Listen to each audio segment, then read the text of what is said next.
seat, light it up, let's unwind. Kevin and Kerr bringing topics of all kinds, from cigars to sports, family and more. Everyday stories you'll want to explore. So take a puff or ponder away. Join the talk, it's the highlight of your day. Puff and ponder where the sparks ignite. Conversations blazing day or night. Tune in now, let the stories take flight. It's the Puff and Ponder podcast, where we get it right. From fast cars to last night's game, family laughs or today's big name.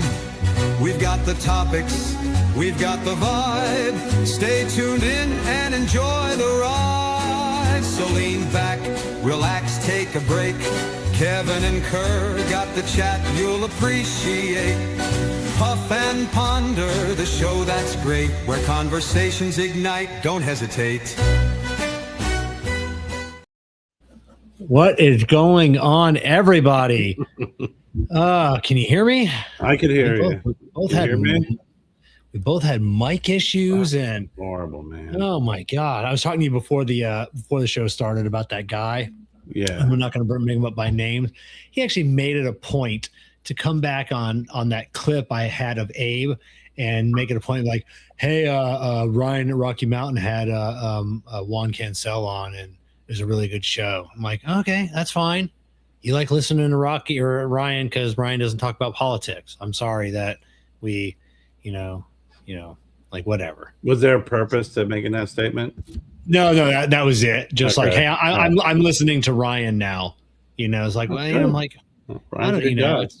Yeah, Ryan's a great guy. We love Ryan's show. Yeah, we need to do a Wednesday night show coming up so we can get Ryan on. Yeah, and just get caught up with him and see what he's been up to.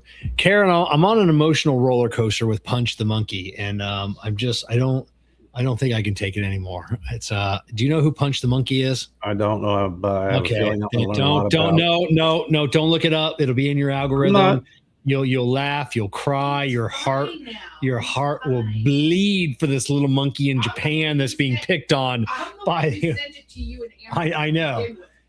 Now it's just but we've established though that monkeys are evil little freaking critters that are not critters. You give them the opportunity, they will jack you up. Yeah, it's a cute baby monkey though, so yeah. Maybe Hitler was cute too, but still didn't make him any less dangerous when he got older. Yeah, that's true. What are you smoking tonight there? I am starting off with and I dropped it, and so now it's not. I dropped it twice. That what happened earlier when you were earlier. So the Raíces Cubana Liga de Reyes, and now it's not. It's almost like a halfway point. Now it's not smoking that great because I keep dropping it. So oh man, that's the worst. But yeah, what about you?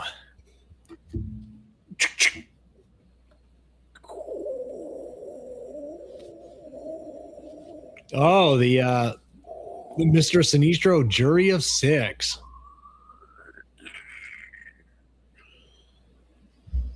Yes. What do you think about that container? All right. Let me start off by saying that the attention to detail is incredible, right? And I don't say this because you made it. This is pretty good. If it was for shit, I would tell you.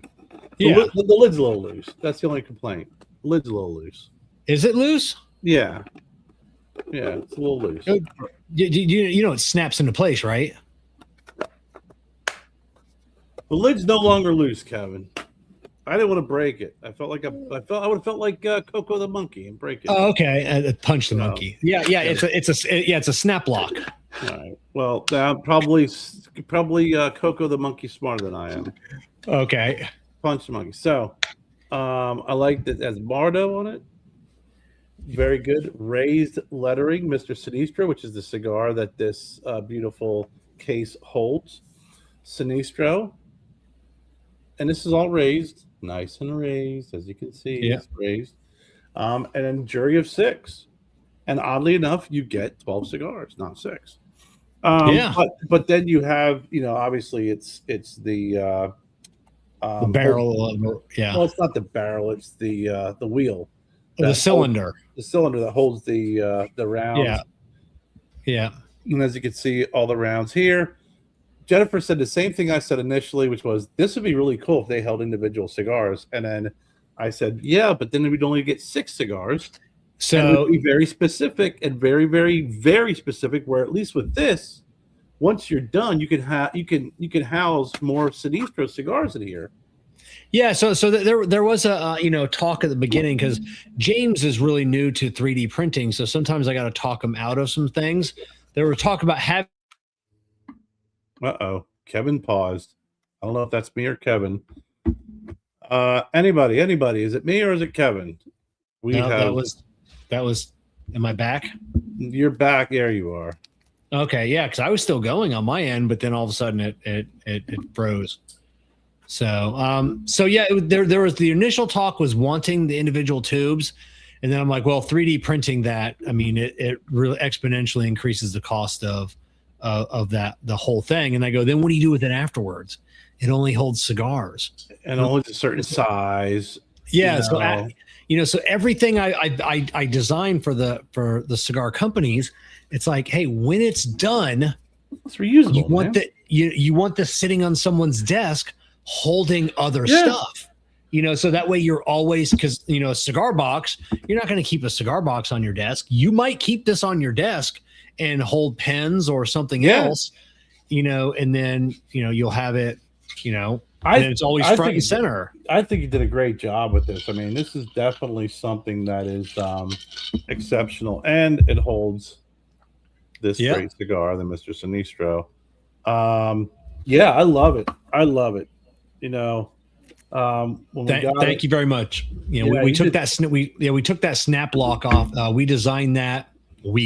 As my idea, my designer, from another project that I did for me personally, because I didn't want twisting, unscrewing. I have the first prototype of the twisty, the screw top. Yeah. And then you sent me the lock, and I was like, yeah. So I'm stupid on the freaking the loose lid. That was my bad. So if you watch only the first 2 minutes of the show, it looks like you want to it's fake news to Kevin and his ability to make snap lock. And then if you notice when the snap lock is on, the S on top lines up with the Mr. Sinistro on the side. So I made sure that each one lined up perfectly.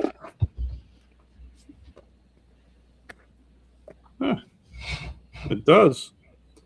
Kevin, well, you know what? That's the one thing I love about your stuff. Is you put a lot of thought into it. It's the attention to the little things, the shit that people would think of. Someone would kick these out and be like, hey, when you click it, the S is pointing counterclockwise, it's fucking 5 o'clock. But the attention to detail, I love it. I thought it was great. I do that at work too. If we're installing tires and they have like the raised white letter, like for truck tires, I always make sure I center the raised white letter to the valve stem. So if the valve stem is pointing up, you have letters on both sides or words on both sides. And it's just, I don't know. I'm just a little. That's great, Kevin. Just one thing that all the people who bring vehicles to you to get their cars, and they appreciate that little detail. Do not take medicine for that, Kevin. Do not take medicine. We need that OCD alive and well. So we're working on some other cool stuff. Some new cigar boxes that may debut. Actually, they will debut at PCA. If we as Sinistro. So something cool that he needs. Oh, I forgot to call. Is he gonna be launching that at PCA? He's gonna be. I think he's gonna be launching the box. I don't know if he's, but the boxes will be there. He wants them for PCA. So I forgot to call James back because we were supposed to make a decision on that box. Is that the one I waited on? Sent you pictures. What's that? Is that the one I sent you a picture about?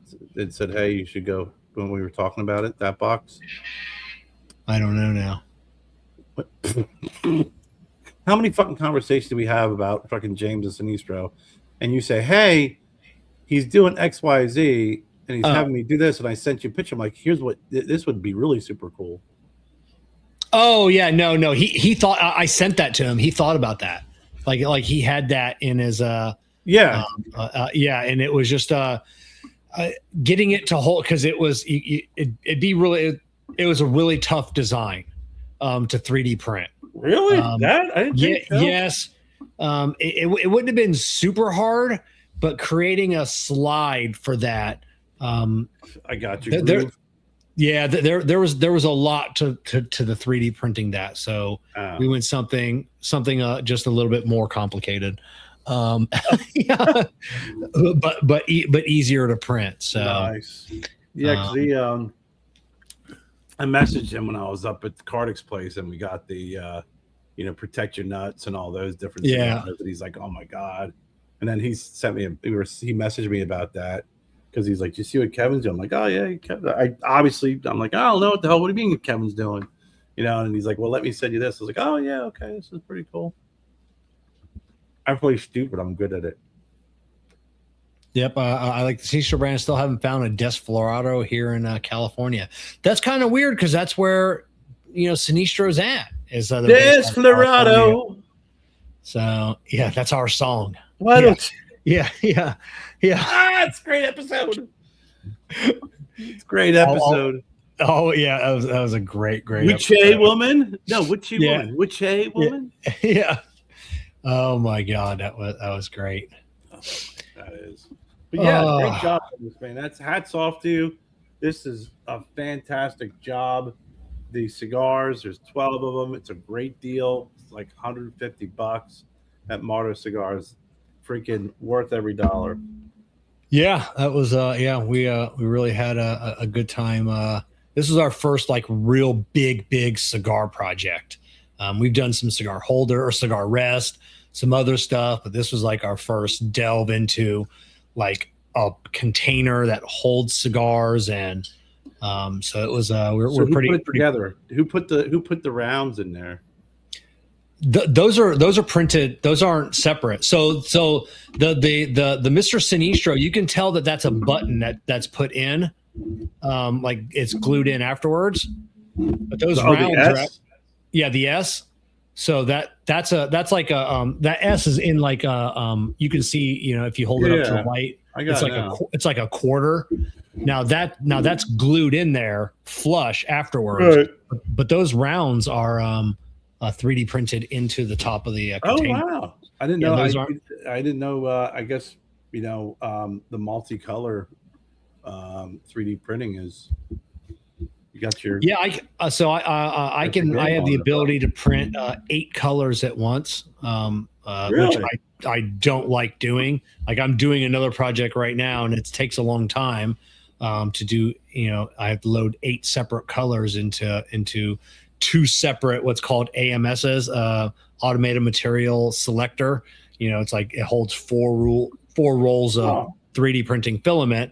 So if I hook 2 of those together, I guess you do. I'm a fucking idiot. Yeah. So I only like printing in 1 or 2 colors, because when you change colors, it just takes a lot longer. But since this one, the changing of the color was on top, it didn't make much of a difference.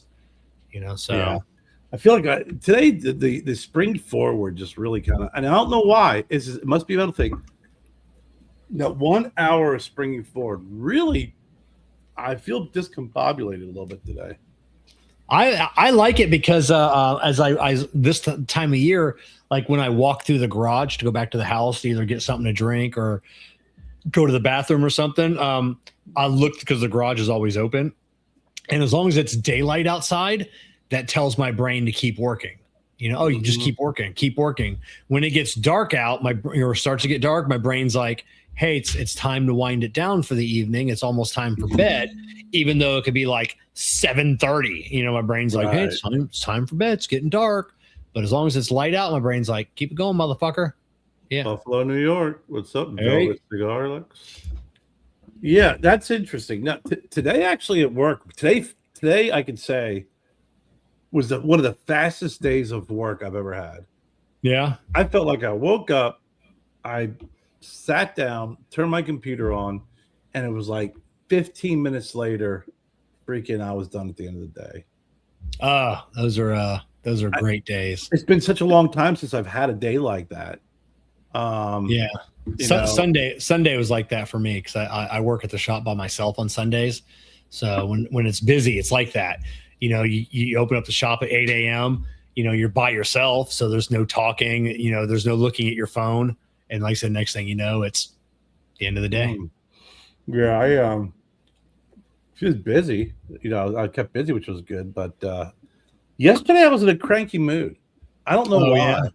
Fuck, I don't know. It was just that little bit of Saturday. It was just that the weather. I don't know what it was. It was overcast. It was a little chilly. It was a little rainy, and I just was in a freaking cranky mood for about a good half the day.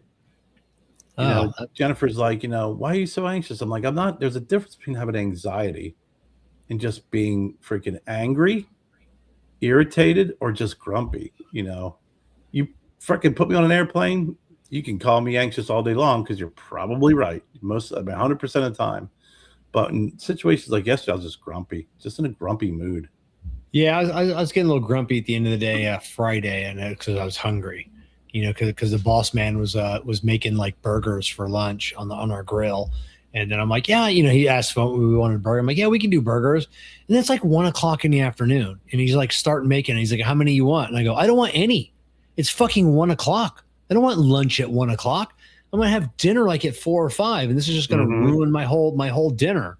So I'm like, no, I'll pass. I'll just, eat, have another scoop of my protein mix.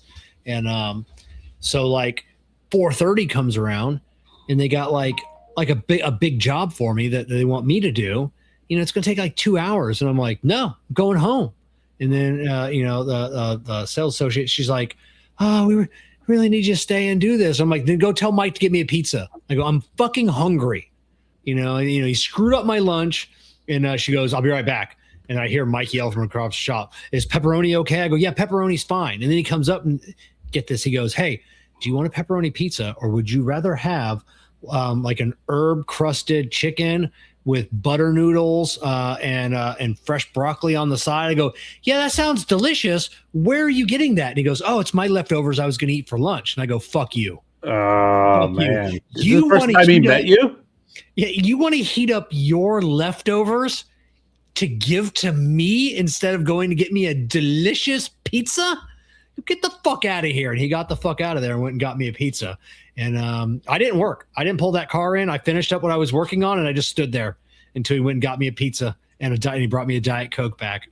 And I ate, he had a slice. He had a slice, and I was about halfway in, and I was about to eat this whole pizza. And then Eric, the other tech, was like looking at me. I'm like, hey, you want to get in on this? Like, now that I had like my full of it. And then he came over and grabbed a couple slices. So I think that's funny, man. That's like, I would never in a million years it'd be like, hey, Kev, you hungry? Yeah, listen, I got some leftovers here. Yeah. So that was at the end of the week, and these last 2 weeks have really strained me. These last 2 weeks, I've been working like 6 days a week, 60 hours a week because we're shorthanded. In mechanic world, I've been turning 115 to 120 flag hours for the week. So it's essentially working 120 hours in a 60-hour week. And these last 2 weeks, I'm like, I'm old. Like I feel it, because 10 years ago, like these are like easy weeks for me. I'm like, oh, you need me to stay till close? Yeah, who cares? Like whatever. And I'll stay till close, only get a few hours of sleep, and come back and do it again tomorrow. And now when I come in the morning, it's like I'm moving a little slower, and then it takes me, like they wanted me to do something first thing this morning. A customer was there like before like we even opened up. And he needed a flat repair, and I'm like, no. I go, man, I got to stretch still. And I go, you want me out for the rest of the day? Let me do this stupid shit first thing this morning. So, we told him no, because age is a bitch, man. Age is a bitch. It is. It's just freaking it. And it's the bad part is, especially when you have like a brain that is a little bit more like in the younger, like your brain's still like 25. Yeah, my brain still thinks I can sling that shit around. Yeah. And then you're like, and then your body's like, no, it's not. And I told you, several years ago, so I was probably around COVID, so about 5 years ago, this, I was doing, the fasting, and I was exercising a lot back then, but I was doing all lunges. I was doing that Corey Gregory lunge instead of jogging. And when you lunge, it's ridiculously exhausting. Yeah. I'd rather speed walk, or even jog like a mile than freaking try and lunge a quarter of a mile. No. Yes. No, sir. 100%. Yeah, no. I said no. I don't want to lunge a quarter of a mile. Get out. The first time I did it, I think I lunged. I think I did like maybe 20 feet, and I was like out of breath. You have to be very disciplined with it. So I was doing a lot of. I was actually doing when I was at my peak, I was doing close to a mile a day lunges, and I'm like, all right. So I start doing some sprints in the back and stretching and doing some stuff. I'm like, I still got some football moves in me. And I was like, yeah. And I took a run, freaking hamstring, and I was out for weeks. I pulled my hamstring big time, and I was like, man, when you're younger, this, that does the trick when you're younger. Now you're ready to go. Yeah. All your muscles are stretched, and your ligaments, and when you're at freaking 55, 50, you're like, okay, listen, I'm going to take about 20 minutes to stretch. Then I'm going to do about 20 minutes to warm up, and then I'm going to be able to walk a mile. There's a reason why them 80-year-old guys get up at 4 a.m. People are like, oh, they just get up, because they don't need as much sleep. No, they don't. They need extra. They need an hour or two to get moving, so they don't pull a hammy making coffee. So that's why those old guys get up at 4 o'clock in the morning. Exactly. I'll tell you, especially when I was heavier, I literally threw my back out just like bending over to pick up a freaking like a piece of garbage. Yeah, every time I throw my back out, it's always bending. It's why I wear a back brace at work. Every time I bend over, I contract my core, because I know every time I bend, I've thrown my back out, it's just been like, oh, hey, let me grab that. And then like you do this, like you bend off to the side to pick it up. And you're like, oh, I'm done. I'll be back in 3 days. And it's funny is all through high school and college, working out, lifting and everything. My dad, you always hear your dad saying, lift with your legs. Yeah. And when you're young, you're just like, what the fuck does that mean? Because you're so stupid. You're just like, I'm strong no matter what. I'm not going to, what are you talking about? I'll freaking pick up a, washer, dryer. When you get old, what lift with your legs means at that point. Now, I remember it was a couple of years ago, I was doing something maybe about 10 years ago, and I was like, now I know what dad means by lift with your legs. I know exactly what it means, because now I'm not heaving the core, I'm focusing on the legs, and then I'll let the core and the back assist, where before it was just, you're young and you're strong, and it's just, just raw muscle and raw strength. But as you get older, the definition of the saying lift with your legs becomes also real, and you really become focused on it. And I know what it means now, Dad. Thanks. Yeah. So we get like some of the new kids at work, and we'll have like big truck tires, like a set of 35s. They can weigh a couple hundred pounds for a tire. And then they're you see them, they're trying to pick it up. They don't want to ask for help. And I go there, I said, here, let an old man show you how to pick this up. And I can pick up a 200-pound tire and make it look effortless. But you lean it on your legs, you roll it on your quads, and then you use your core, but you're really close to the car too. So you never let it get out beyond your reach. It's always, everything stays in, and then you walk it, and I'm like, this is how you pick up a 200-pound tire, make it look effortless and not hurt yourself. So it's crazy, man. It's you learn, that's when you start learning, the importance of leverage, and all of a sudden you become a geometrical expert, just because it's like your body demands it. Oh yeah. I'm an ergonomic expert at work when it comes to doing just about anything. Yeah, I know the proper way to move and not blow my asshole out, my shoulder. And I always told Jessica, I want to, make an infographic for all the new kids that want to be a mechanic. And one day I'll put all my braces on, at work. I wear my knee brace, which is under my pants, and my back brace, which is out. But then sometimes, like I said, my elbow gets flared up, so I got to wear like the brace on your forearm.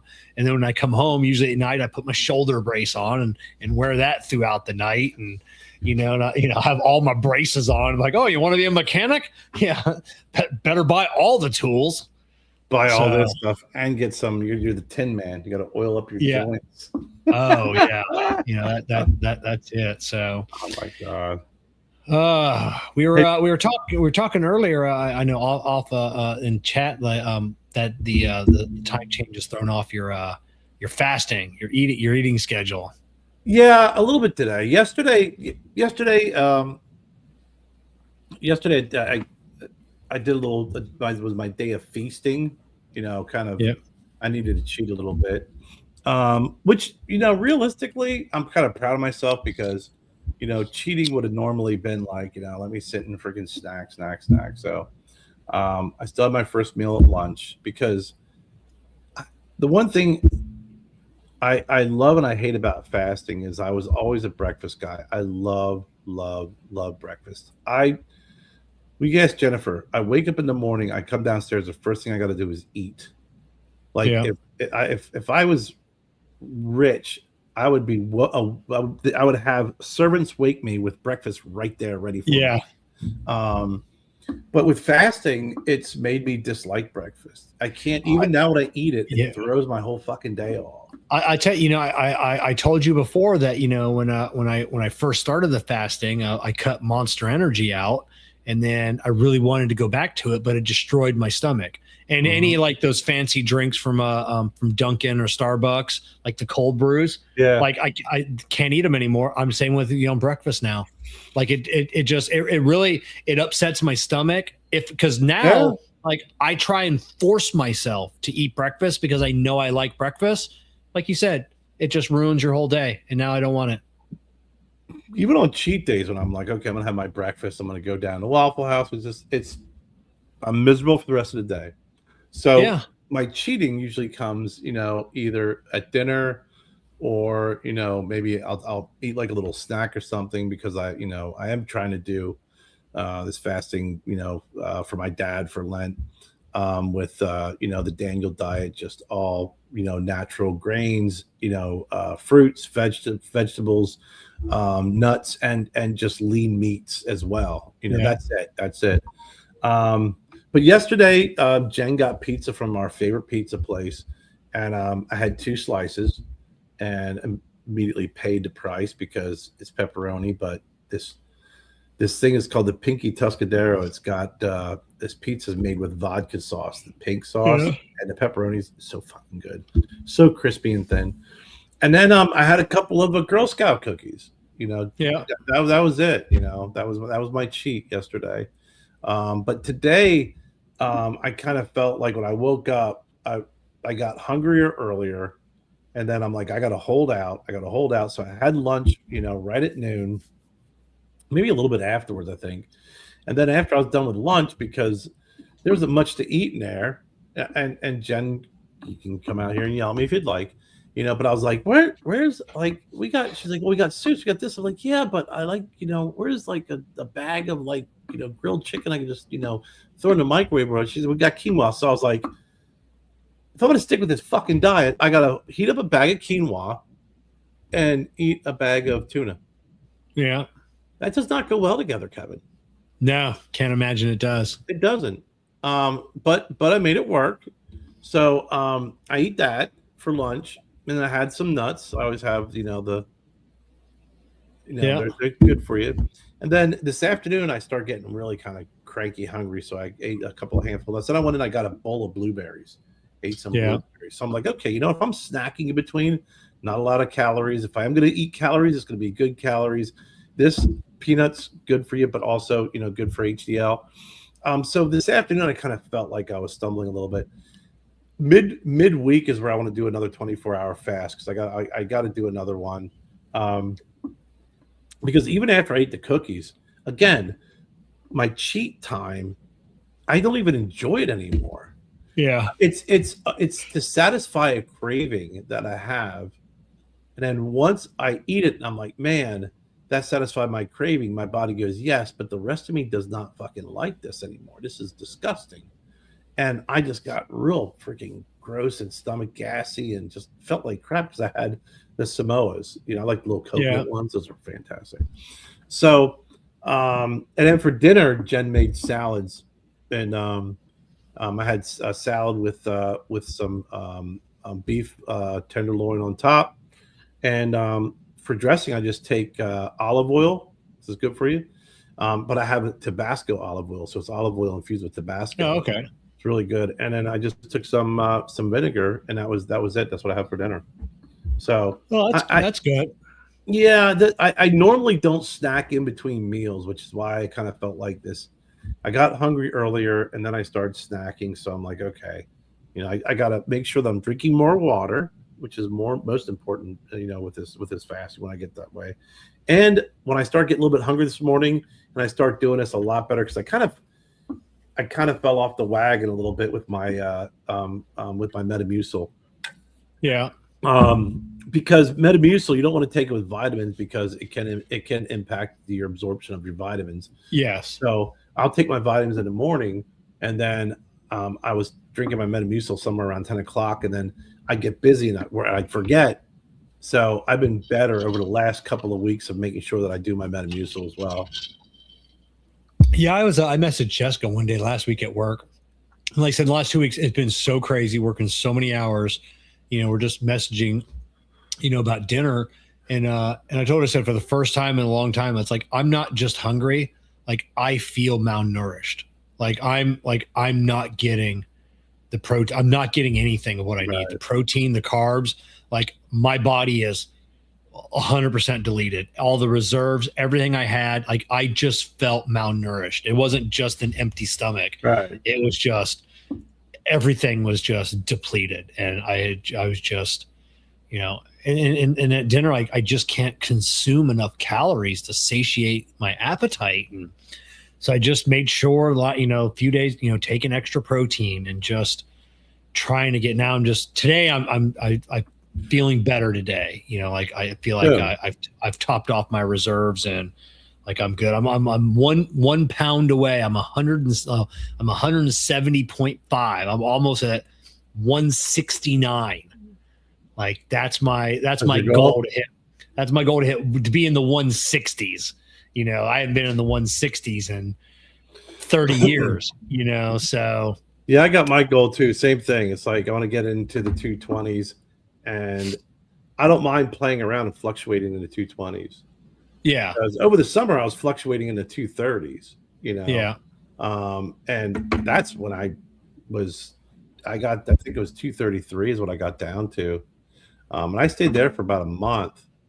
But then my birthday came along, and it was like, okay, birthday, and then the holidays, and then it went from, being under 10 pounds from your goal weight to having 10 pounds extra. Because I think I gained about 10 or 12 pounds over the holidays. Same here. I was like, okay, I can't do this anymore. Because I hit 233 was that mark, and I was like, man, I'm doing well. But I was probably consistently 235, 238 was where I was pretty consistent. And then I'm getting back closer to that now. And I think by the time we go to PCA, I'll probably be closer to where I was over the summer. Yeah, that's good. Just gotta and PCA, and even when we went last year, I mean, we didn't eat a lot of food last year. I mean, we went out for dinner every night.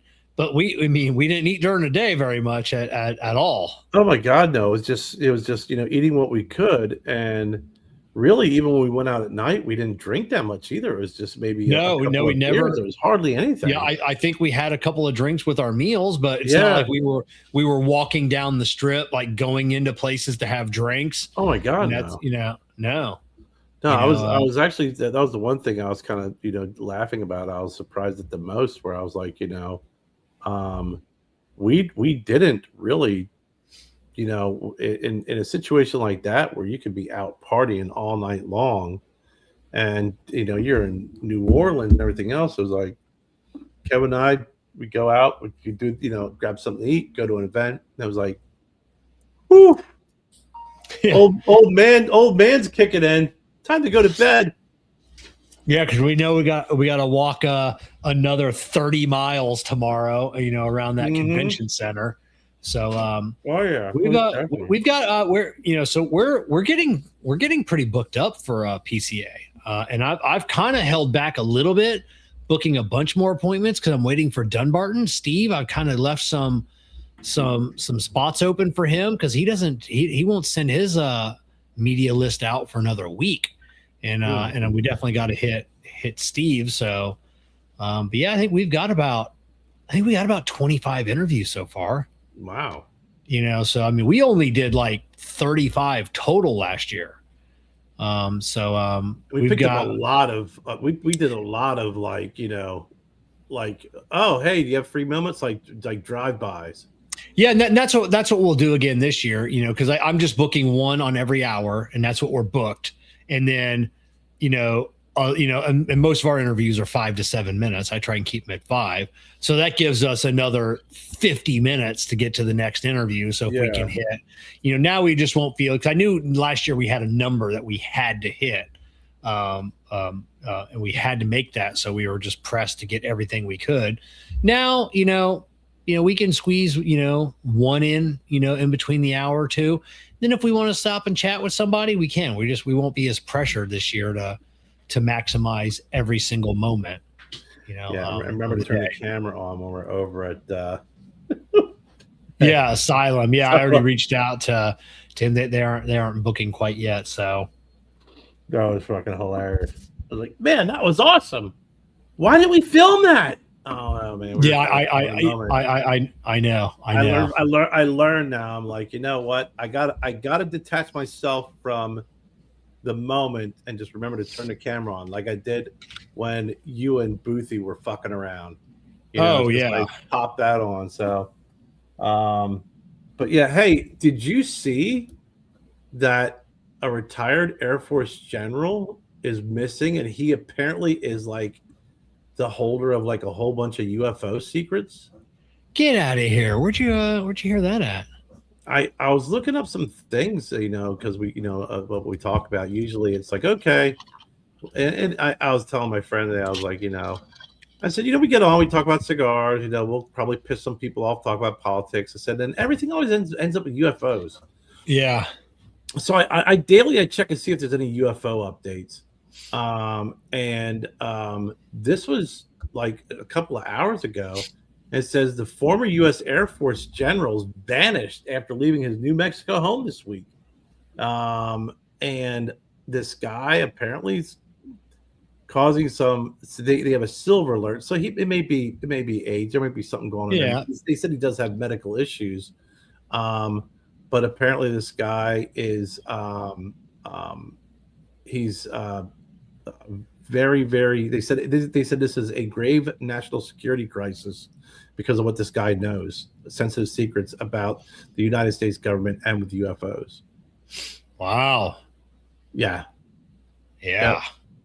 That's crazy. His Neil McCaslin. He's got links to secretive Air Force programs and with UFO sightings. So that's been dominating the area. But there was an article that says that Trump orders the release of UFO files.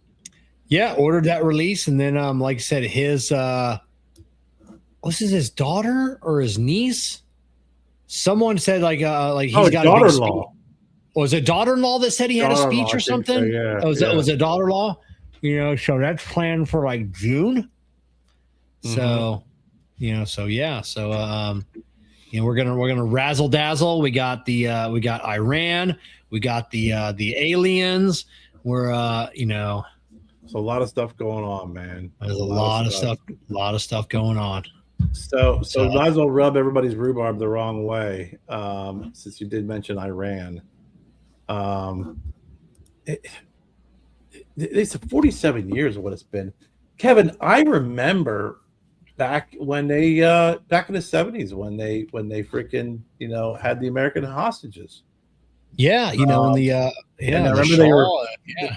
they were freaking they did the they did the Beach Boys song Bob Aran back in the 70s, and they changed the words to Bomb Iran. Yeah. They just played it on the airwaves. But so what you know where Iran is, right? Yep. Okay, just want to make sure. What are your thoughts on the military action in the Middle East, specifically with Iran? Oh, hold on. I'll take your time. Put your thoughts together. So Sensitive subject. a lot of people have been saying, and why does the U.S. have to be the world police? Why are we got to be the ones? And my thought on that is because everybody else won't step up. Everybody else just likes to sit by and just watch these dictators. I mean, what did Iran? What did they murder? 30,000 back in January of their own people. Yeah. I mean, over the course of the last couple of years, they've been just imprisoning and mowing down people who protest. I mean, they think it's bad when you get pepper spray here. I mean, they just fucking murder you. Yeah. They just murder you. So, we have the right to protest here. They do not. So yeah, it sucks that we keep having to be the world's police. But maybe if the rest of the world and the UN and everybody else would just step up and be like, hey, we're not doing this anymore. It's 2026. We live in a civilized society. People are like, they get to do, it's their country. Let them govern. Yeah, we had the Nuremberg trials as well. We didn't allow Germany to do that to their own people. So we're not. We shouldn't allow dictators to do that to their own people. People have to step up, and unfortunately, it seems like it's always us that has to go in there. Now, I do like we got the shit right this time. It's not like Iraq, in Kuwait, where that was a whole shit show of sending boots in and tanks, which is what we had back then. Technology was the tanks, but now, now Kuwait, we had the Israelis and the Mossad on our side. Kuwait was different because they invaded Kuwait. We got them out of Kuwait. The biggest mistake was that George Bush Sr. wanted to keep going into Iraq and couldn't, so he started trying to get the Iraqi people to get going and create an uprising. And when they did, they thought America was going to come and help. Yeah. And when they realized they didn't, they freaking backed down. That's it. And I've been listening. Because people have been comparing this to Kuwait and Iraq, and been listening to some professors, at different colleges talk and give speeches on that. And it's just like, if I've dived deep a little bit into it, and it's just like, what? Iraq had every bit of the right. Kuwait was stealing a shit ton of oil from Iraq. And we Iraqis told the U.S. government, hey, they're stealing our oil. We think we want to do something about it, but we want to let you know first. And the U.S. government says, hey, whatever happens in the Middle East, that's not our problem. So the Iraq took that as, all right, the U.S. is going to stay out of it. So that's what I've been learning about lately. And it's just like, I got to start digging deeper into that. And I'm like, is all of this true? Because, man, it was but Saddam was still a psychopath. Oh yeah, it's always an iceberg. You're only going to get 10% is above the surface, right? The other 90% is below, or 20/80, whichever you prefer. But with Iran, I think it's it could potentially have the Iraqi moment. Less Kuwait. Kuwait was just basically just got him out, or even Afghanistan. I mean, that was another clusterfuck. Just the way it was handled, unfortunately. But with Iran, I mean, it wasn't. I mean, when I say it wasn't that long ago, it was in our lifetime. Yeah, that was a vibrant, growing, beautiful, country. Yeah, they had their issues, but it was, you know, I mean, they allowed these folks come in, whatever. But at the end of the day, you know, how many generations have been removed since people remember what it was like back then? Because I think that's the tough part is, you know, what's being done is, okay, we're going to eliminate the bad guys, the really, really bad guys, actually the leaders who are telling everybody to do the bad shit. And then we're going to disable, you know, all the military things. And then we're going to let you, the people, kind of take your country back. You know, we're going to set the stage for you. Do you have the ability to do that? If you don't, what's going to happen is they're just going to replace the freaking leader with another shithead is what they're going to end up doing. And it's unfortunate that you see that, because we went into Iraq and we went into Kuwait, Afghanistan. And I don't claim to be an expert in this. And I've had plenty of friends and family who fought in those wars. And I respect everything that they've done because, you know, they fought gallantly and they fought for a good cause. You know, but I also think that there was some foolhardy assumptions on the government side that felt that we were going to be welcomed and we'd just be able to set this government and everything would be fine. And, you know, when you get entrenched in guerrilla warfare, you know, it will grind out. It will grind out. The media will take every single roadside bomb and every freaking catastrophe that happens. They will blast it on the front.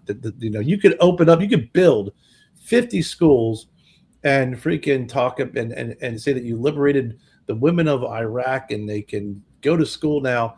And that will be buried on page 5.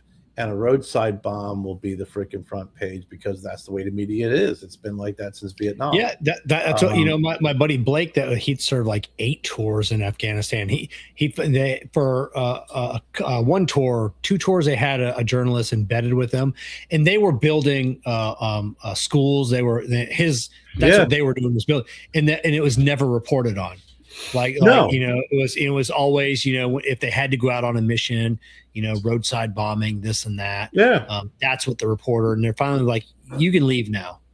You know, I'm like, you know, if this is what you're here to report, everything that we're doing, you know, and you're not going to report, you know, like the good that we're doing, you know. No, it's a shame, but, you know, I think, you know, there's a couple of things that, you know, like you said, when you dig in deeper, it's interesting.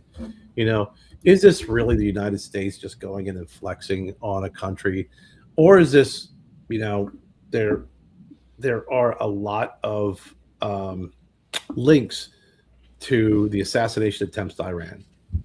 Yeah. There have been discussions that, you know, they were ready to attack again, and we just decided that we were going to be preemptive and not let that happen. We're not going to be reactive. We're going to be proactive, and we're going to knock them out before they had the opportunity to strike. You know, I think Israel's been chomping at the bit to go after them for the longest time. Israel's been trying to get every president since FDR, you know, to bomb Iran. I've been listening to a few former CIA people, and they're saying it's all about China. This has nothing to do with Iran. This is all about China. We invaded Venezuela because China was buying Chinese oil or Venezuelan oil. And then same with the Iranians. They were buying Iran's oil, and they took it off petrodollars, and they were buying it in, you know, Chinese yuan, whatever it is they have. Yeah. So now, this is all about getting the oil out or away from China and getting it back on petrodollars, U.S. dollars, propping up the U.S. dollar. So I'm like, ooh, that's a good little rabbit hole they're talking about right now, because now, you know, with Venezuela, now they say by this year, Cuba will fall. Cuba's already, you know, they say that there's talks. You know, we're talking with Marco Rubio's talking to Raul Castro's grandson, you know, and there's, you know, even with the president of Cuba is involved, like they're ready to come to the table, and the U.S. doesn't want they don't want to say, oh, we're going to change. They want a regime change. They want, hey, you're out. Yeah. You know, and then they're I guess they're talking about offering immunity to everyone. You know, the Castros, you know, I forget the president of Cuba's name right now, but like hey, you know, everybody walk away from this and you're fine. We're not gonna extradite you. We're not gonna get these charges up on you for international war crimes. like just step down, and we're fine with that. You want a place in Miami, you got it. We'll get you a nice house in Miami. That's where you can live. So, I mean, yeah, it is an interesting prospect. I mean, listen, everybody's saying that Trump said he doesn't believe in war as a president. I mean, his first 4 years, he pretty held true to. Now it seems like it's more surgical strikes than war. I mean, it depends on it depends on your definition of war, and how tight or loosey goosey. The problem I always have with this, and this is me, I told you before, I'm right down the middle, fair and balanced on this shit, is I like to look at compare and contrast, right? So I don't allow a bias, if you will, towards a particular political party, whether it's negative or positive. Too many people is like, Trump could cure cancer. He could cure breast cancer tomorrow, and they would complain it wasn't brain cancer. And there's a lot of folks who are like that. There's a lot of folks is like, Trump could freaking take a dump on a table, and they'd be like, "That's freaking, see, that's a perfect dump," Yeah. But when you're talking about this type of military action, you have to look and say, what have other presidents done, and how was it reported? And we have a string from President Obama, President Clinton, President Bush's, both of them, all of them doing, and acting out without congressional, approval. Yeah. Surgical strikes, bombings, Tomahawk missiles, et cetera, et cetera, et cetera. Don't drone strikes in countries where they felt it was warranted. So the problem with this political landscape is, personally, it's the social landscape more so than anything, is that you just can't look at something and go, you know what, I hate this person so much that I can't be like, that's not a bad move, and yeah, the president who I voted for did the same thing. So you have to be kind of fair about that, across the board. If you're not, then I just have a hard time having a conversation with someone like that politically, because I think that there's a lot of good things that all the presidents have done, whether I voted for them or not. I think there's a lot of negative things that a lot of presidents done that I did vote for. I still believe that if you vote for someone, you should be their biggest critic. Yes. Sometimes you're forced with voting for the lesser of two evils, and sometimes you vote for hope and change, and you actually believe in it. And then when you dig deep, you kind of like, no, it really didn't pan out that way, Yeah. Or you support shit like President Bush Day after 9/11. Everybody's freaking was gung ho on what was going on. So there's a lot of people who got a lot of support for Iraq war, a lot of support for the Afghanistan war, then Iraq war. And at the end of the day, maybe some different decisions could have been made. But trying to pretend and rewrite history and act like other presidents didn't make these decisions and acted the same way is just foolhardy. I think I sent you the clip about I think when Biden or President Obama was in office, where there was a news article about ICE agents looking to in a town to round up a bunch of illegal immigrants. Yeah. Or illegal people, or whatever is the proper terminology now. And the article starts off with like, it's a crisp autumn morning. Yeah. And you hear the birds chirping. Right now the ICE agents are preparing, to round up 25 individuals. Yes. It was on the news. Yeah. Then you're sitting there thinking, is this some sort of like a freaking Hallmark, story?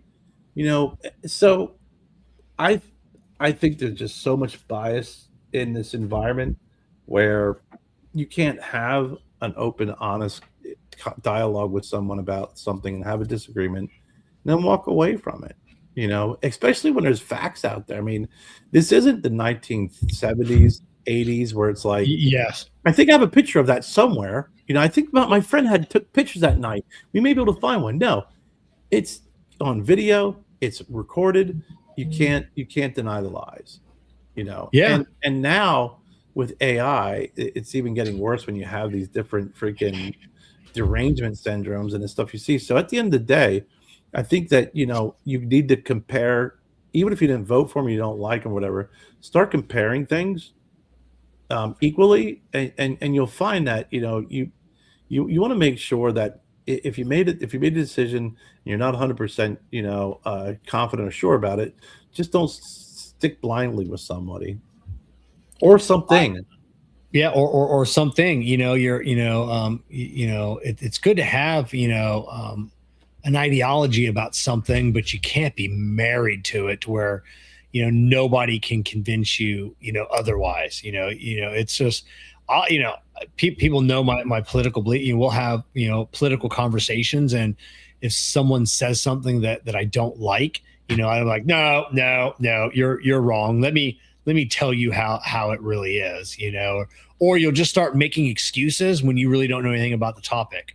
And that's a big one. It's like, well, it's like, it's like, oh, I mean, I didn't know that. Let me look into it. And then sometimes it's, then the other person's like, no, you don't have to look into it. I'm telling you, this is what it is. And I'm like, well, I appreciate that. I appreciate you being the authority on this, but obviously from listening to you talk, you do have your own, bias, and I'm going to look into it, and I'm not going to lie.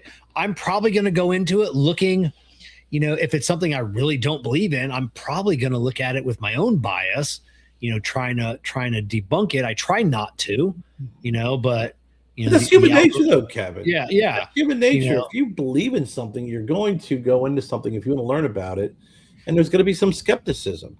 There just is. Because of what your core belief is, whether it's religion, politics, lifestyle, whatever the case may be. If you go into something and you want to learn more about it, you are going to go in as a little bit skeptical. You cannot deny that. I think the part is that you have to get out of your own way and remove your ego from the situation. And a lot of times I'll go into something and I'll have a little bit of my little bias to it.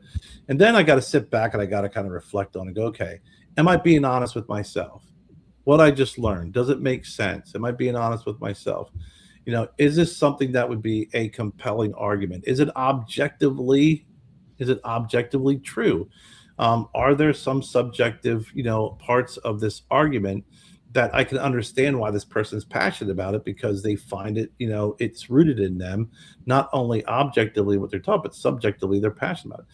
And if you're able to do that, you could walk away and be like, you know what, that makes sense, but I still disagree with it. It doesn't mean that, something doesn't have to not make sense for you to disagree with it. Yeah. Someone had brought up, it was like, did you see, Pete Hegseth getting interviewed or by Pocahontas, what's her name, Elizabeth Warren. I forgot her name. Yeah, it's it was point. Kate like he wouldn't answer a single one of her questions, and it's like, oh, did you hear her questions? It's just. And it's the same thing, these congressional hearings, people are always reposting those, the sound bites from them. And it's just like, I'm like, if you're getting your news from congressional hearings, and they do it on both sides, because all they want is their sound bite. All they want is their clip. All they want is their clip.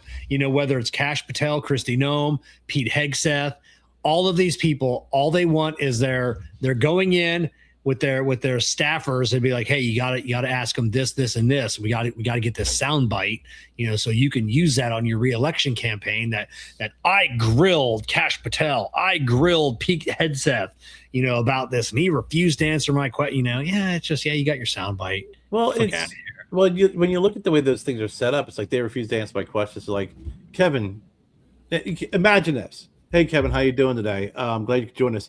Can you tell me why you suck? Yeah. Wait. No. This is my time, Kevin. This is my time. Yeah. Ask you a question, ask a question, and when you go to answer, it's like, no, this is my time. Now, I asked you how you suck, and you know what? We all know how you suck. You suck really bad, and we know you have a history of sucking. And then I'm going to spit out, lie A to tell you how much you suck. But then I have a question for you, Kevin. Why does Jessica suck so bad then too? Yeah. Hey, Kerr, in an interview 20 years ago, you said IPAs were the worst thing ever. But lately, like 6 weeks ago, well, I'll play you the tape if you want to hear it, Kerr. You said you like IPAs. So which is it, Kerr? Are you flip flopper? Are you just telling people what they want to hear? You're like, that's my that's 20 years ago. My opinion has changed. So no, we have it on tape. We have it on tape. You now like IPAs. Is that because? Yeah. Would you like me to explain to you why I changed my mind? No. So yeah. Both sides do it. They sit there. No, 100%. But they both do it. Oh, it's actually so absurd that when you see those hearings, it's almost like when you watch it, you're like, this is really our government.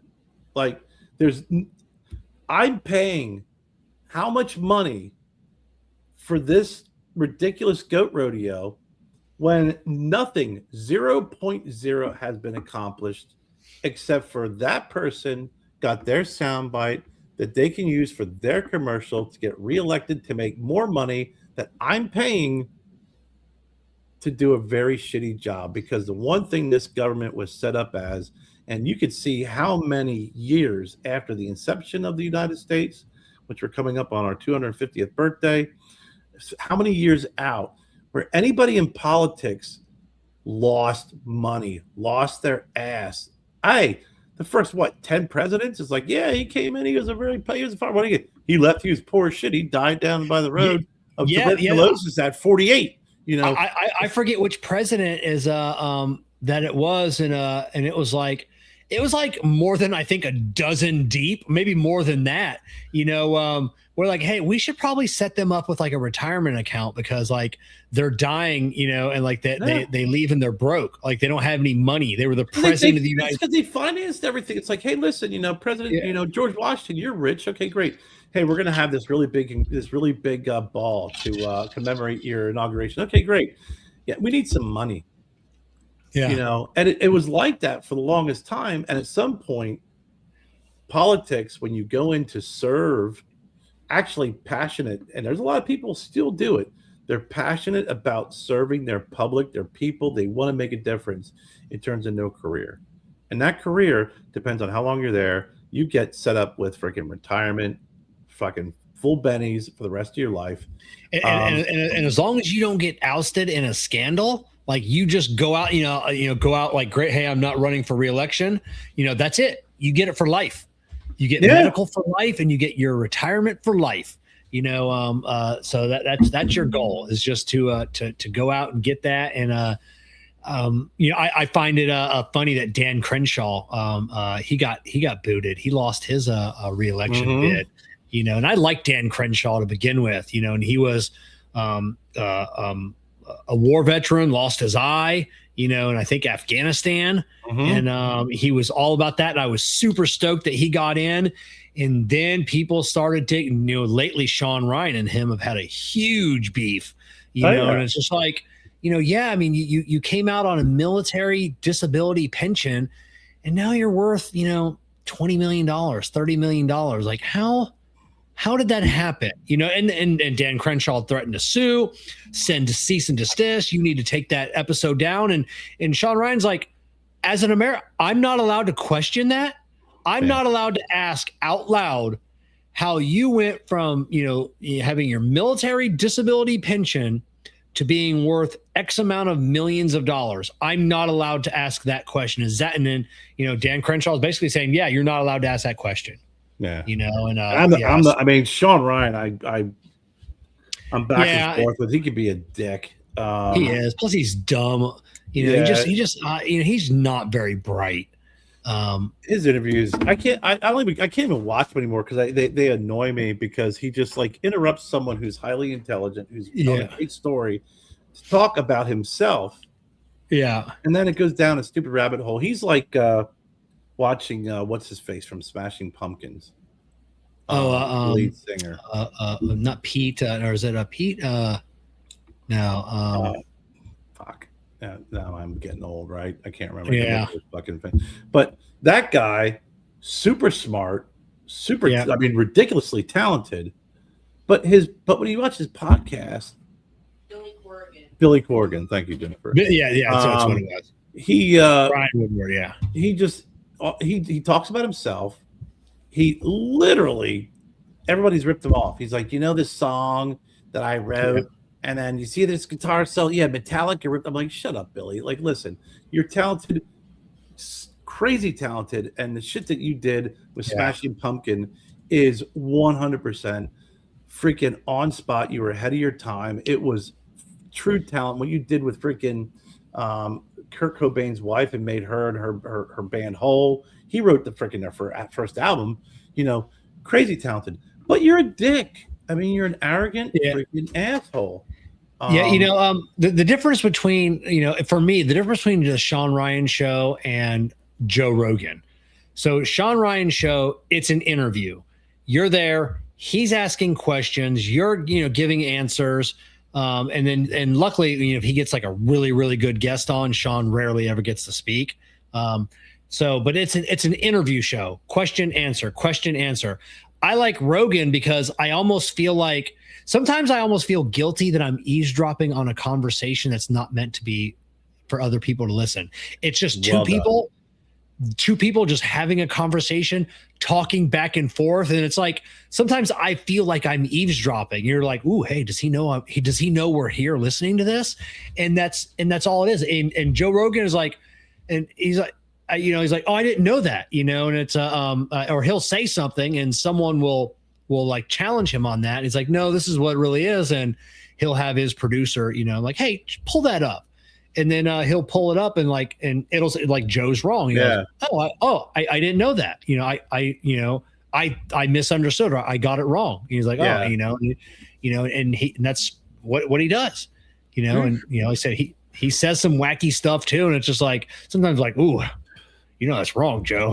But like I said, it's not an interview. It's just two friends talking is all it is, and I love it. His show, what really impresses me most about his show is, like you said, it's very genuine. Like you said, there's a genuine interaction, regardless if it's Theo Vaughn or Elon Musk, right? Yeah. Like, it's genuine.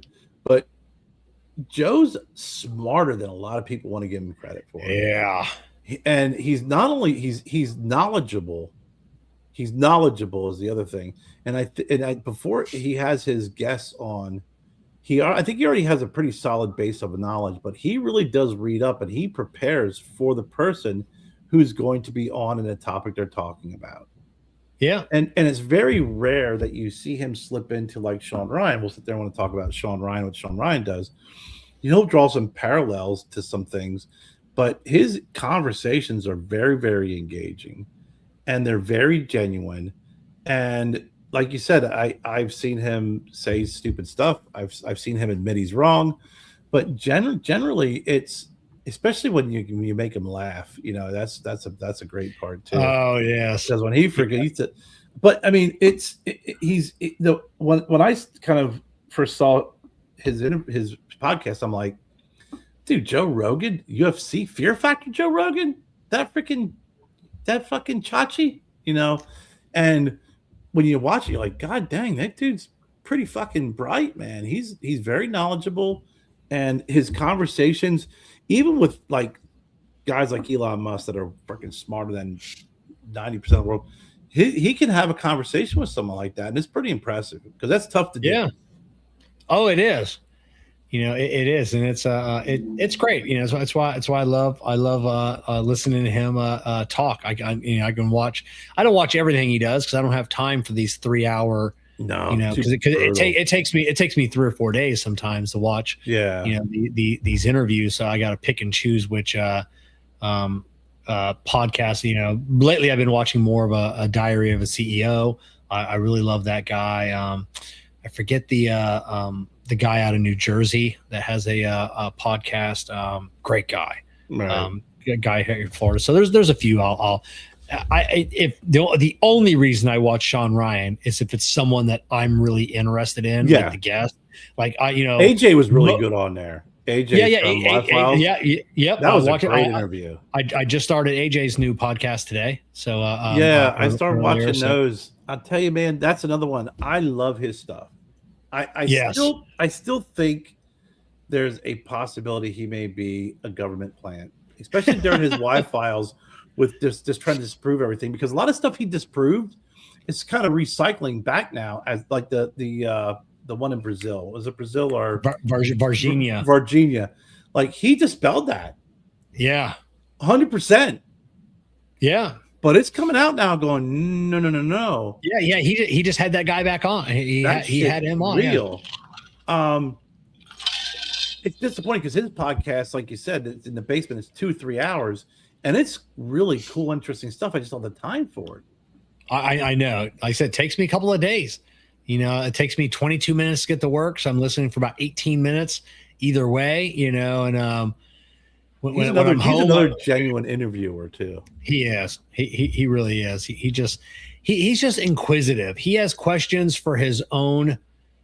They're for his own benefit. He's asking because he really wants to know. Yeah. He's not trying to get those sound bites. He's not trying to to get any other way. He's just a curious guy, and he really wants to know. Yeah, he does great. He's inquisitive. He's intelligent. He's Mensa. He's no dummy. And he brings a lot to the conversation when during his interviews. And I thought his interview with Sean Ryan was good because I think that was the first time, and you'd mentioned before, I think it was the first time I saw him where you really could see the anxiety and the uncomfortableness of him, and watch it kind of like start to slip away as he started talking about things that he's passionate about. But he's another one I really enjoy. There is still part of me that just thinks he's part of a government disinformation. But if he comes back during these podcasts and he kind of brings back folks during the show that he dispelled the stories and resurrects them, I'll have a different opinion of him then. Yeah. Did you see the one he did with it was the last one. They were talking about the arcs. There were 6 arcs. It was the guy that I started it. Did you? I can't remember his name either because I saw the Boeing guy interview, and this one is the one I started. Yeah, the guy with the arcs, and he's the 33rd degree like Freemason. Like he's up there.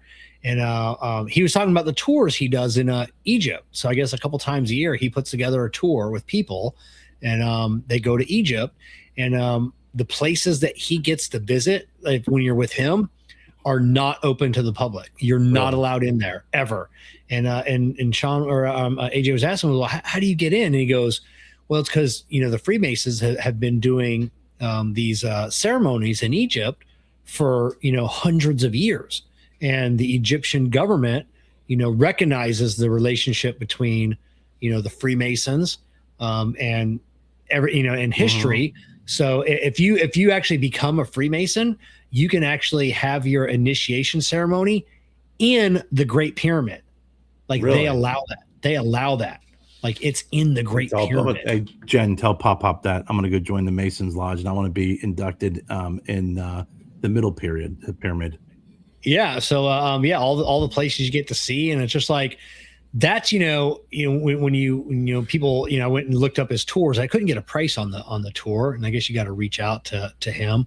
But yeah, people's like, all the places that he goes that you're not allowed. Like people are not just like Americans, like people aren't allowed in these places, and you just go on a tour, and the Egyptian government provides military, a security for his tours. Really? So yeah. Wow. So it's crazy. And I'm like, then like a lot of the stuff he says, like that they know. And I'm like, there's got to be a little bit to this, if he's taking you into parts of the Great Pyramid that you're not allowed to see, and you can have an initiation ceremony in the Great Pyramid. Like some of the stuff he's talking about may sound kooky, but it's probably legit. I got a question for you. If we have Lars on, do you think Lars knows any information about UFOs or has seen a UFO? Yeah, You think so? he's seen. Yeah, Lars has been there. Lars has either Lars he has has been there. 100%. Lars has seen an intact craft. Lars has seen the bodies. 100%. I firmly believe Lars Teetons is former CIA, and that's how Lars knows everybody. You know, Lars Teeton is a he's. I said Lars Teetons is a national treasure that I don't ever want to lose. But like we've said before, I will go to the ends of the earth and back to be at Lars Teeton's funeral just to see who's there. Like, we're going to see presidents. We're going to see Bill Gates is going to be there. Elon Musk is going to be there. You're going to see the creme de la creme. You're going to see Saudi Prince, MBS. Like Michael Jackson's here. Yeah, MBS is going to be at his funeral, and then everyone's just going to be looking around. I'll be like, I knew it. I knew Lars was everything he said he was, and more that we'll never know. Like when Lars goes, it's going to be like when Tesla passed away. The FBI is going to go into Lars's house. It's going to take all the secret documents that he's been given by the presidents and the sheikhs and everything else, and they're going to take everything. And that's how and we'll never know, like, the true Lars Teetons. Not one moment. I told you when we were up at Jersey, and Jennifer's like, "Hey, when you start dyeing your goatee," and when he starts off the conversation with, "Well, I was hanging out at this party with Dick Cheney." Yeah. The rest, I was just like, wow. Hold on for a second, Lars. I got to get this drink topped off. I got to light this new. Jen, you give me the water. Yeah, I got to top off. How about when Lars tells about Dick Cheney's story? I got to get my drink. I got to get my cigar. I want to get comfortable, and I want to strap in for this ride because it's gonna. And I'll tell you what, did not disappoint even a little bit. Yeah, even a little bit. And it's not like, the story of someone who's like searching for the next thing, like, oh yeah, by the way, oh yeah, that happened too. It was just like, when you're looking at his eyes, he's like reliving the moment. You're like, son of a bitch. Okay. Yeah. 100%. So I love Lars. So. We'll have to have him on to talk about. I definitely, it has to be an inquiring minds want to know. We gotta see about his UFO experience. I definitely. It's gonna be the same experience of Jackie Gleason and Richard Nixon. So that story. Oh my God, Richard story. Nixon talks to Jackie Gleason like, "Hey, you want to see one of the ships?" And he's like, "Yeah, I do." And they took him to the base, and Nixon showed Jackie Gleason. It's gonna be the same thing with Lars. It's gonna be like, hey, like FDR or Carter. It was Carter was a UFO. It was Carter was having trouble growing peanuts, so I was explaining to him, how to cultivate the soil a little bit better. And then we started talking about UFOs, and Carter goes, "Hey, you want to see one of the bodies?" And Lars is like, "Yeah." So he's like, "Yeah, let's go." That's what it'll be. The story was that fucked Jackie Gleason up. That really, it was not one of those things that he talked about. Like, hey, yeah, Nixon showed me the bodies and the UFOs. It was something he took to his grave. Yeah, it wasn't until his wife, he made him a promise that he would never reveal it. Then I was diving deep into Nixon. I always thought Nixon was a crook, and no, Nixon was president. He was a good president. Nixon was it was the cover up of what he didn't even know about. Is what took him down. He was trying to just the whole CIA just took him down. And Nixon was not a bad president. He gets who was a dick was Bob Woodward. and that whole thing. Yeah. Yeah, Yeah, that was they glorify that whole, the freaking, the people who broke the story and all this stuff, and it's like, yeah, that what the old saying is, only Nixon can go to China. You know, he was not a bad president. yeah, He was just not a charismatic president. He was not freaking, he the Lord knows, a little grumpy old man, but overall, really not a bad president. Just gets a bum rap. yeah. Yeah, that's it. Yeah, I always for my whole life, I always thought that he was a crook and everything. And over the last year, really reading more about him, watching interviews, and it's like, oh, he was set up. Mm-hmm. That was all all a ploy. Because he started asking questions, and and wanted to and the rumor on the UFO side is he wanted to take disclosure. He wanted to actually disclose everything, and that's when the CIA is like, hey, he's got to go. When they start talking, that's it. Well, they said the three presidents that wanted to disclose all got shot. Yeah. Robert Kennedy. Bobby. Robert. John F. Kennedy. I'm sorry, John F. Yeah, Kennedy. John. JFK wanted to definitely freaking spill the beans. And I've heard the stories about how Marilyn Monroe was freaking linked that to is why she died, but I don't know. That's you're stretching it there. But Reagan got shot.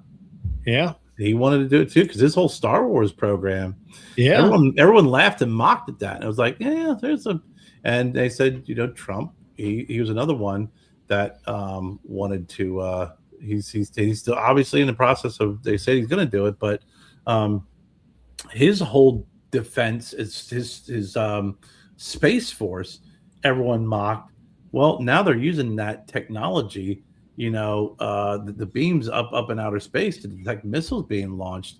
So, I mean, some of these things, again, there's cover-ups, there's setups, there's this, there's that. But if you dig a little bit deeper, again, you're going to be biased, but digging a little bit deeper into some of these things, you're going to realize there's a rationale, reason, and there's some truth to what's going on. It may not fit your narrative, and it may freaking, butt hurt you a little bit, but I'd rather be knowledgeable and wrong than be freaking in the dark and freaking continue believing the stupid shit I believe in and be wrong. Yeah, it's the keep calm and carry on. Society's like, oh, don't look up. Keep calm and carry on. Everything's fine. Everything's fine. Don't read the paper. Don't watch the news. Don't look up. Just everything's good. Just the world is good. And that was from during, was it World War II? Keep calm and carry on. Like everything is good. Yeah, actually, you mentioned Nuremberg. We just watched that movie the other night. Did you? I never saw it. How was it? It was good. It was. Yeah. I mean, it's a movie about the Nuremberg trial, and literally, Jen thought it was a little slow, a little boring. I liked it because that kind of stuff really does, it. Yeah. I'm a big fan of that whole, World War II and learning more about, the history of it, especially if they do a movie that is based off of, an individual's, like different individuals' accounts. But it starts off with Goering, surrendering. And it's true. He pulls up and to this battalion, and they all their guns raised, and they said it's Goering. He's speaking in German. They said, "What did he say?" He said, "It's Hermann Goering." They go, "The Hermann Goering?" Yeah. What else did he say? He said that he's coming in and get his luggage out of the truck. Yeah.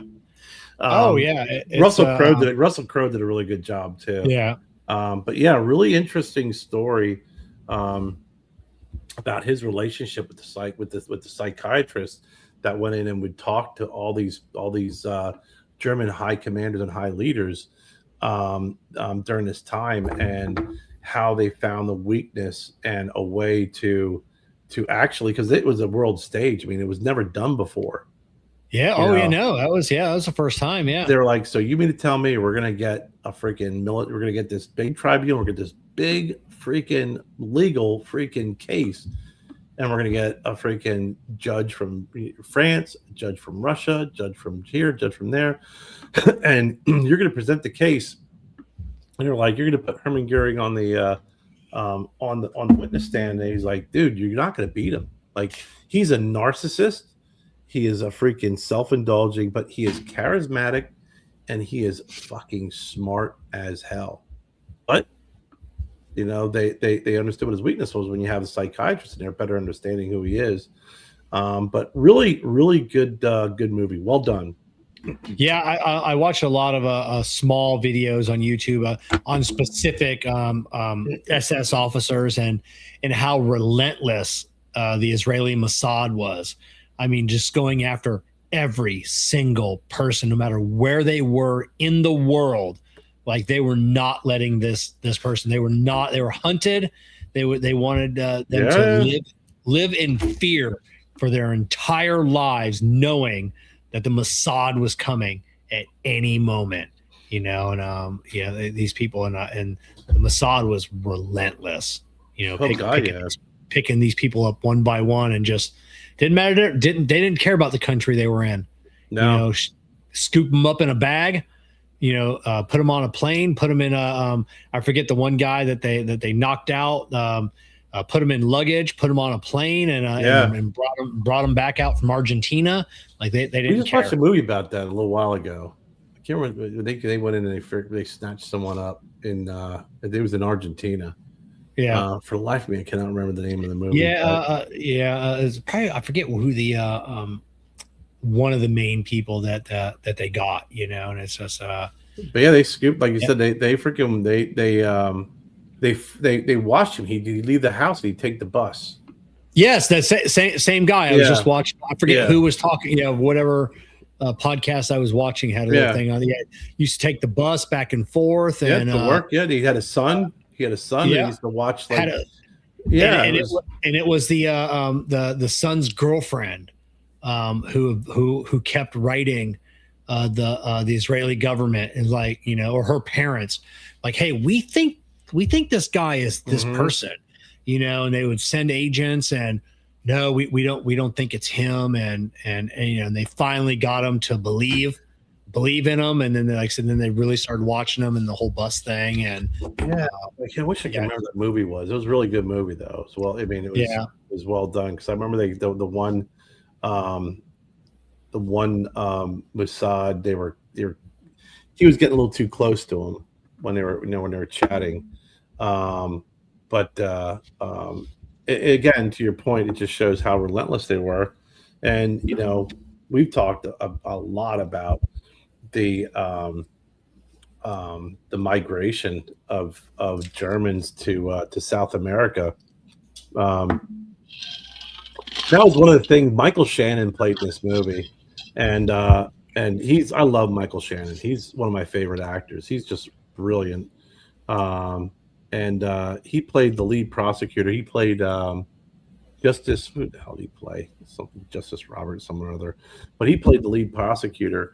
And as they were going around, he talked to the Pope, and the Pope was kind of like, well, He goes, listen, what side of the fence do you want to be on when this stuff's exposed? Because you all, I used to tell my dad this all the time, growing up Catholic, I'm like, what the Catholics Church did with, it was kind of like they lesser of two evils. Do you pick the Germans or the Russians? And the Russians were these godless freaking communists. Yeah.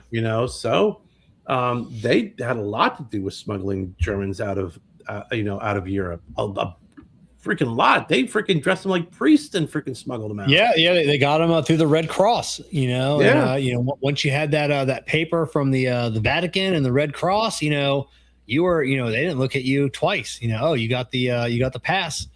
Yeah, you're good to go. Them in Spain in World War II. Spain was one of those. We're neutral, but they were Germany leaning. They were very German friendly. But because a lot of escape routes, a lot of people, migrated out through Spain as well. Yeah. It's Do, you- do, you- crazy. do, you- do you think Hitler got out or he died in the bunker with Eva Braun? I don't know, man. I've watched a lot I know. of this. Was Sean Ryan one of them that was part of that group? I watched. It was like a 7-part series of them really digging deep, and it's. I gotta tell you, um, I'm not certain one way or the other because there is a lot of proof and evidence and the routes that he would have taken and how they were smuggling people out, and even when they showed the way that Berlin was designed, it was designed where the main street was a runway to freaking for a quick Yeah. getaway. So I think it's very possible he got out. Yeah, it was when they found the sunken Nazi sub, in shallow water, Yep.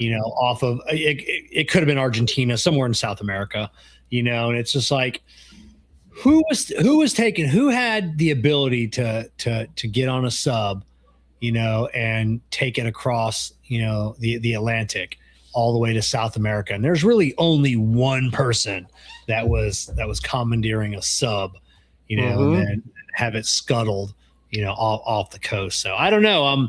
I'm leaning more like 51%, that he made it out and he lived to be, an old man and died free, so, in Argentina. I wish I knew what series that was because they went. I mean, they were digging.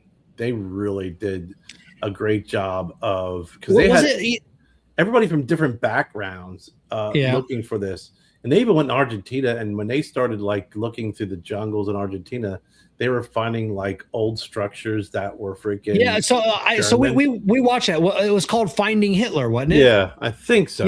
Yeah, with the I forget the name of the guy that was a Navy SEAL or that's what I'm talking about.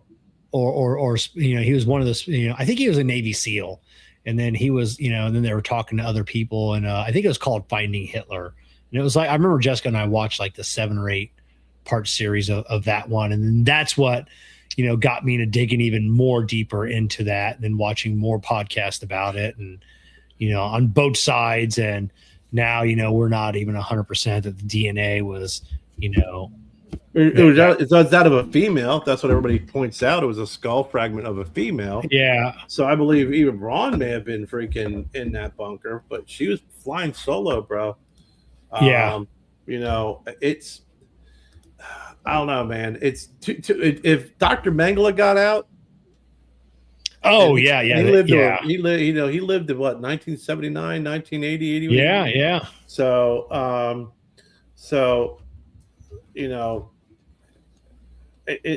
it's possible. I mean, especially for someone of his stature, that would have been the first person that they got out.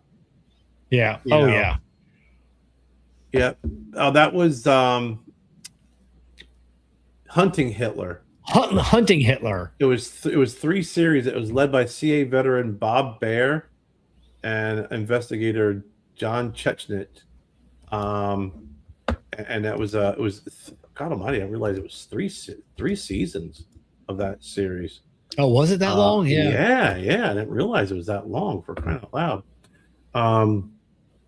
But yeah, that was I found that to be really, really interesting. A great series. I mean, it had a lot of people on there doing a great deal of research. Was it Tim Kennedy? Tim Kennedy. That's who it was. And then Tim Kennedy, and sadly he's I haven't delved too deeply into him in the last year, but I guess there's a lot of stolen valor that came from Tim Kennedy. So there's a lot of and he and he was a badass. He did. He was a Navy SEAL. He did MMA. He did fight in the MMA. Yeah, he did a lot of stuff, but then like some of the stuff he may have exaggerated on what he was involved in, which sucks because he did have a storied career. and the bulk of it was, what what he claimed. But then I guess, he kind of exaggerated some of the stuff, and now there's a bunch of stolen valor charges against him. So I don't know. Yeah, he was a Green Beret. Green Beret, yeah. They're pretty badass, man. Yeah. The Green Berets are freaking sick. Yeah. He said that he was awarded a Bronze Star of the Valor, but then admitted that it was just for meritorious service. So, as soon as you admit to one lie, your whole career is in question. However, if you admit to one lie, you have to be prepared for the fact that the odds of lies lining up behind it are pretty freaking good, are pretty high. Yeah.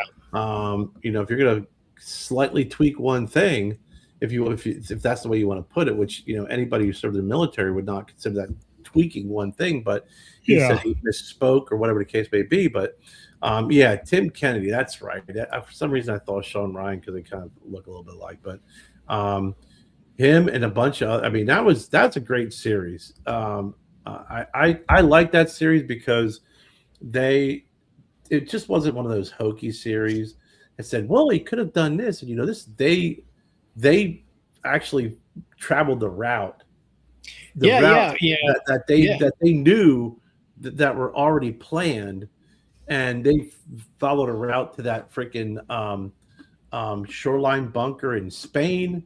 They followed it to a freaking monastery up north, like Norway. Just different routes they had to leave. And when you look at the number, and here's why I think maybe he got out.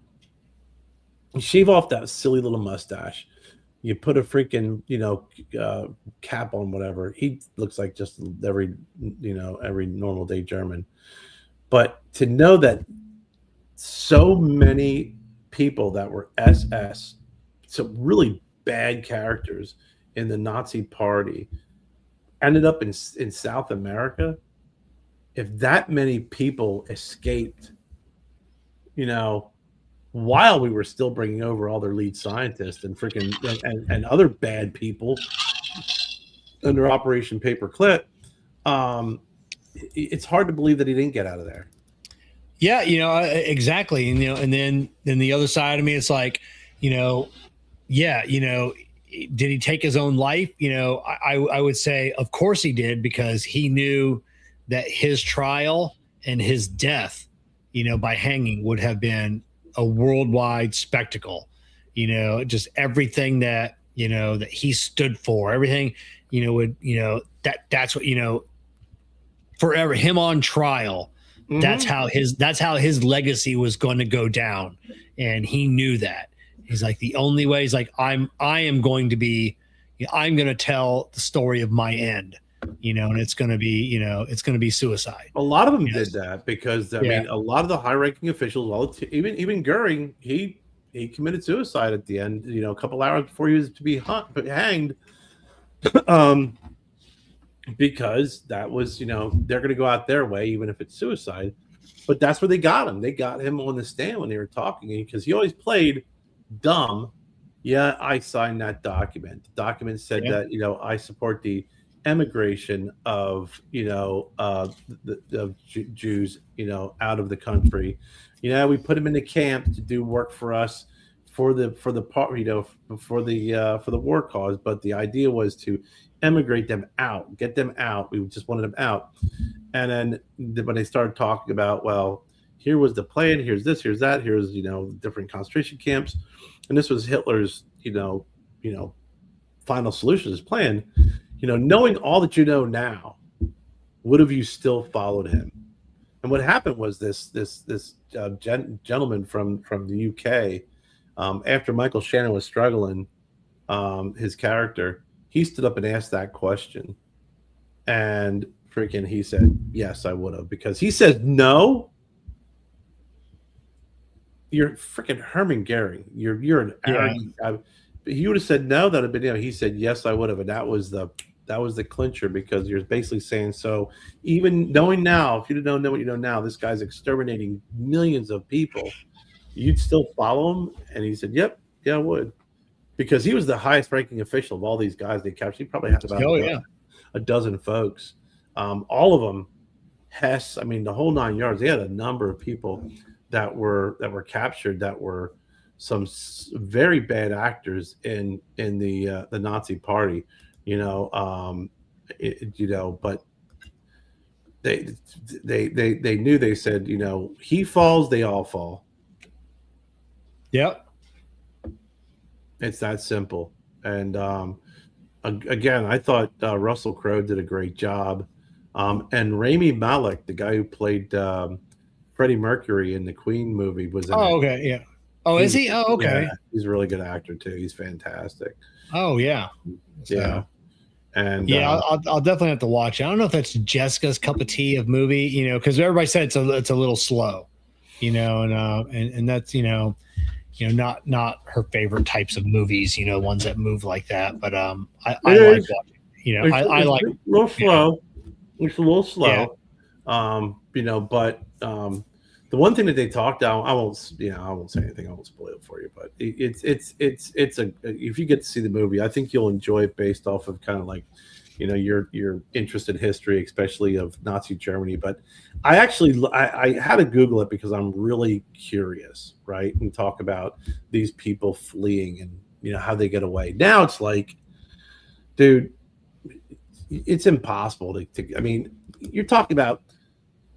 We just bombed Iran. We killed the freaking Ayatollah. The next guy says, "Hey, I'm the new Ayatollah." Blew him up. And then they said, "Hey, let's all get together, all the high-ranking officials." Yeah, the 88. Yeah. And have a meeting.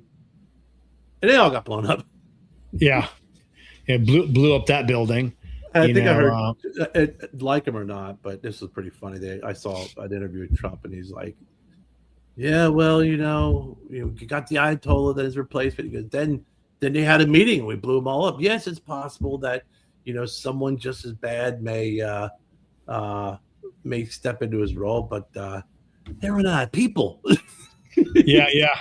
I saw that. I was like, holy shit, he's got some truth to that. But so I had to look up to see exactly how many of these war criminals, Nazis, migrated to South America. Well, it's migrated. So we'll just say Argentina was a primary destination, right? Yeah. But they went everywhere. Paraguay, Uruguay.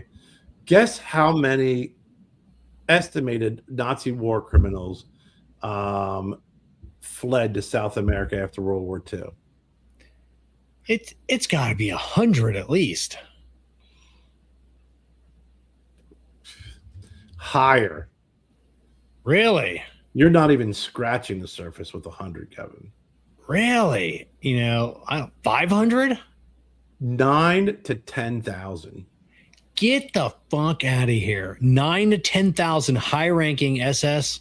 It says fled. 9,000 to 10,000 Nazi war criminals. So you're probably talking about not only officers, you're talking about every freaking prison guard who freaking tortured. You're talking about government officials that freaking allowed this shit, that freaking just went in and took over freaking people's homes. You mean anybody part of the Nazi Party? I mean, the Nazis just were not the black suit wearing goose stepping mother. It was a political party, and there was a lot of people in place politically that were just evil human beings. And 9,000 to 10,000 Nazi war criminals, collaborators, and fascists fled. Now, you really want to know what a fascist is? Watch some of those World War II freaking documentaries. You might get a freaking a taste of what it's really about. Yeah. What fascism really is, what communism really is. It's it's these. And I hate to. I hate to I don't know what the term is. But when you see these kids, and it's usually pink hair, it's just the stereotyping, Kev. You're stereotyping. Stereotyping. That's the word I was looking for. And it's just like when they get on camera before they even speak, exactly what they're going to say, and it's just like, what is this idiot, got to say? And they tried, and then they, they really stump them. Well, explain to us what communism is. Explain to us what fascism is.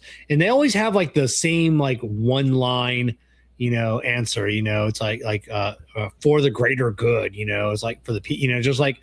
But then they can't explain anything after that. And it's just. Oh, that's how I feel. Right. That's Yeah.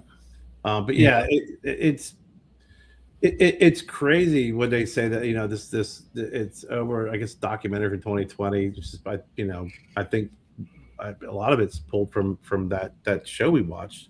That over 12,000 individuals, potential Nazi ties, Argentina in 1930s. You had criminals like Adolf Eichmann. Yeah. Goebbels, we talked about, or not Goebbels, Mangala. But yeah, they called them rat lines. And it was Spain to Argentina, and Germany to Rome, and in South America. It's 12,000.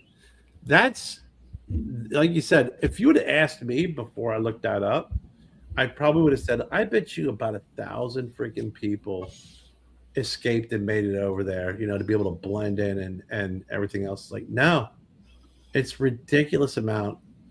So when people, when I see people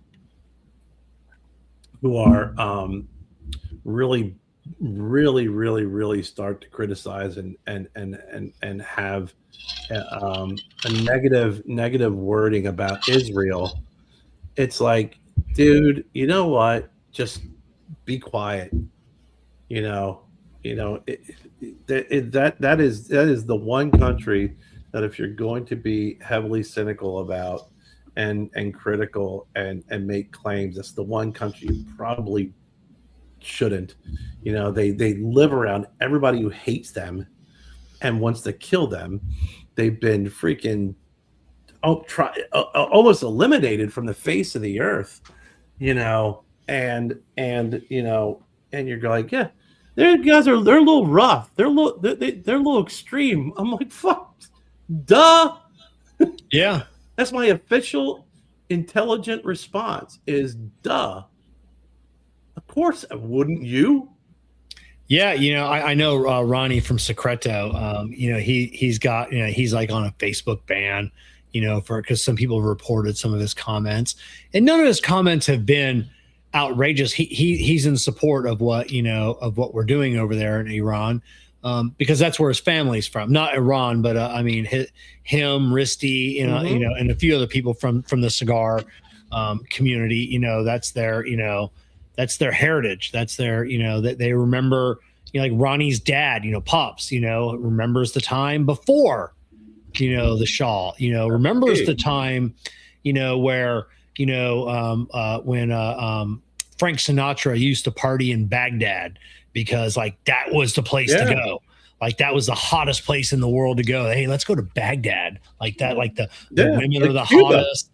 Like cute. Yeah. Oh yeah. You always saw that, in Havana, like that was the place to be, so a lot of these people remember what it was like beforehand, and then when the government came over and took everything, and those are the people that get to speak on it, not us. I mean, we can have our opinions on what's going on, but we'll never truly know, it was, of having to flee your country, when you're 2 years old and take because you saw what came in, and and you wanted a better life for your family, so you just gave up everything, your house, your bank account, your cars, everything, and then just come over to America and just start over, because you wanted your kids a better life.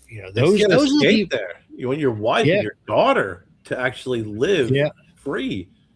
I mean, when I see in the news and I read about the tens of thousands, hundreds of thousands of people celebrating, Iranians around the world, Canada, United States, when you see LA completely freaking up, because I think LA is like the second highest Iranian population density outside of Baghdad or something. Kind of like Chicago is like the only place that has more Polish people is Warsaw.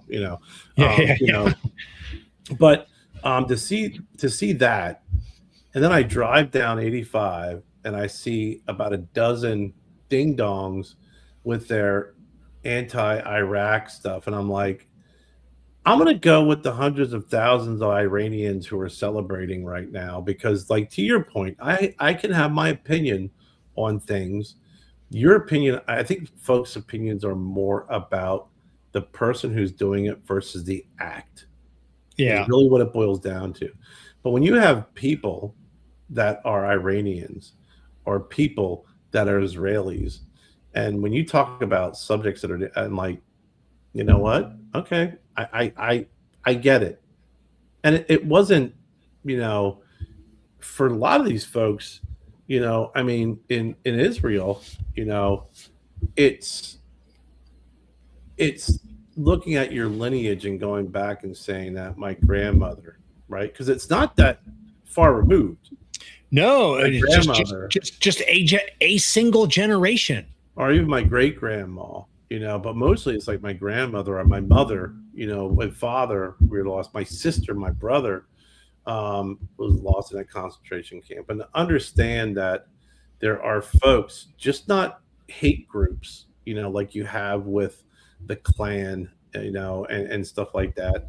Not just hate, not dismissing that, it's fucking horrible, but it's just not hate groups that still vilify you and want you freaking wiped off the face of the earth or want you dead. You're talking countries, like whole political systems are like that. And like you said, you have a right to weigh in on that because you have your family linkage and your experience and your heritage is not that long ago. It's not three generations, 4 or 5 generations removed. Yeah, we had Amin Amami, from Amami Cigars on. He's one generation, removed. He still has literally aunts, uncles, cousins that are still there. Ronnie still has aunts, uncles, cousins that are still there. So these people, they remember the time before and they remember the time now. So it's just a generation. Yeah. So yeah. I got a buddy of mine I work with. He's a girl I worked. I got to follow up with. I got to give her a buzz. But a buddy of mine I work with, I check in from time to time. He lives in Israel. He's and both of his sons are in the military. You know, because you don't get an option. Yeah, no, yeah, just 2 years, I think. Yes, sir. Yeah. So there's someone who definitely is. You figure it depends on where you're living.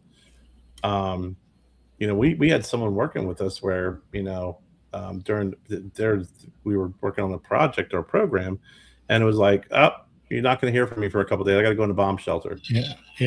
That was, a couple of years ago. So, those are the folks that I really want to get them to weigh in.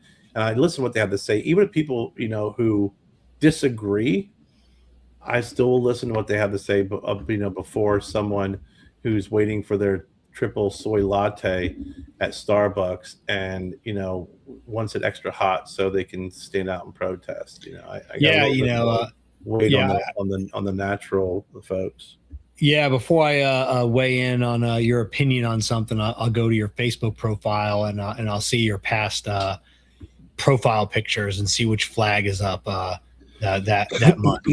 And you get a lot of that. You get a lot of that. You get a lot of that, which you got this was your profile black at one time, and then which flag did you trade in this week to Facebook stays on top of that too, and they make sure that all those folks who want to go with the with the protest of the moment and the support of the moment, and you see companies do that too. Bless you, bless you. You see companies do that too. I mean, a lot of folks really, bless you, really do they're ingratiated and they really do a lot of work socially, and I appreciate that. And even if I disagree with it, at least you have some sort of mantra you're living by. There's a lot of companies like, oh hey, there we go, Skate Pride Month. You know, we can make some money here. You know, Yeah. let's go ahead and turn our logo into a rainbow, and everyone, you know, will show how we're supportive. You know, and there's a lot of companies that are genuinely supportive, and freaking God bless, because like I said, I Yeah. mean, I think that's you know, that's something. Even a joke around here about, you know, Chick-fil-A, they're not open on Sundays. It's a Christian run, you know, company. You know, Yeah. criticize, you go in there, they're playing Christian music all the time. Criticize, say whatever you want about it. That's what they believe, and that's what they're freaking, you know, that's how they run their business.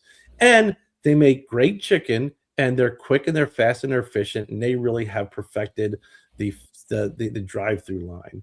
But you know, you just see a lot of a lot of fair weather supporters and fair weather friends out there, and it's an identity crisis, is all it is, Kev.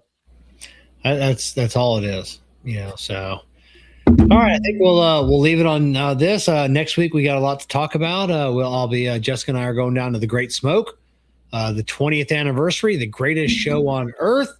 You know, so it should be a fantastic time. Evan Darnell will be at the Red Meat Lovers Club dinner on Friday night. He's got some fantastic food. He'll be and he's got one big surprise, you know, from I'm not allowed to talk about it. So people will have to wait for the photos. So it's going to be a pretty cool event. So I got my costume all ready to go. Kerr, you saw my costume. So you got to get that picture printed. I love that picture. Yeah. That is a good one. I want that one printed and signed. Yeah. Abe had an elephant that was being trucked down from New Jersey for the event, but the elephant is dying, so it can't make the event. I thought you were gonna pull like a Gutfeld joke. You watch Greg Gutfeld? No. He's actually pretty brilliant. I thought you were gonna say that he's got an elephant coming down from New Jersey, but you know they can't make it because they got a live showing of The View. I thought you were gonna make like a joke. I was expecting. You disappointed me, Kevin. I thought you were going to come out with something funny. Or Governor Christie can't make it. You know, something funny. Yeah. Like that. Oh yeah. Nope. Elephant's dying. You know, so can't make it down. So sorry. I disappointed you with my lack of joke there. You know, a dying elephant. So sorry, that's not funny to laugh at.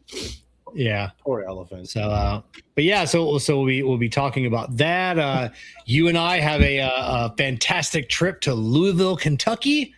You know, coming up. We can't talk about why I'm going there or why we're going there, but because it's kind of a secret. You know, but you and I'll be. Don't worry. Yeah, you know, Karen and I'll be in Louisville. Gotta say it right. Louisville for a weekend, having some adventures. So we can talk. Follow us on Facebook and Rumble and YouTube. We will definitely be posting some the fun adventures of Kevin Kerr.